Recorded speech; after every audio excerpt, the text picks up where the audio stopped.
Dito pa rin kami ngayon sa Putan. Ayan. Ang ganda dito, guys. See?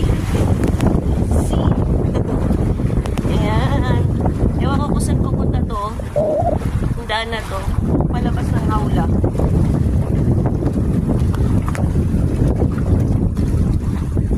Ayan. Wala akong dalang tripod. Pero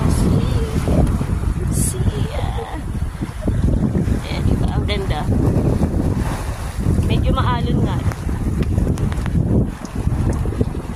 Sana mong bagyo pero maalon. Okay sila kasi ito. Jay, ang bilis mo naman.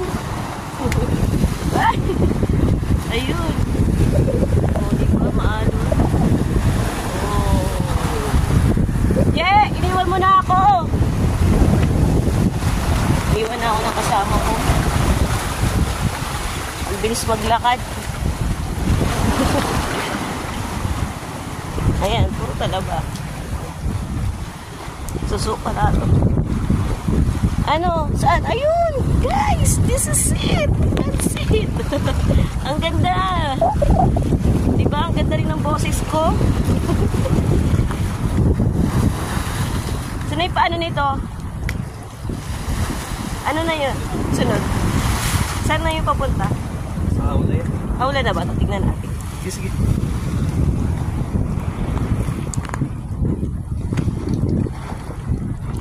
Ayan. Parang hindi naman hawla. Then, Hindi hawla. Oh. another beach. Parang another beach. Oh. Uy, mas maganda dito na. Oh. Another beach. Kasi ang hawla hindi naman bato-bato. Sabi ko, yung pinaligaw namin dati na kutad. Kasi ang hawla hindi siya bato-bato. Ito sinabi kong kutad dati, yung pinaligaw namin. Kasi natatandaan ko yung mga puno-puno na yun. Oh. Ayan guys, oh hindi siya hawla pala. Ewan ko anong lugar. Saka dito tayo daan pa, papalik. Dito na lang. May daan dito. Ayan, dito na lang kami dadaan pabalik. Hindi na doon. Medyo malayo na rin kasi doon. Di ba naikot namin yung isang ano? Pero parang malayo yung ano niya. Yung mas malapit na yan. Hindi yung daanan niya, tignan mo parang hindi okay. Hindi okay.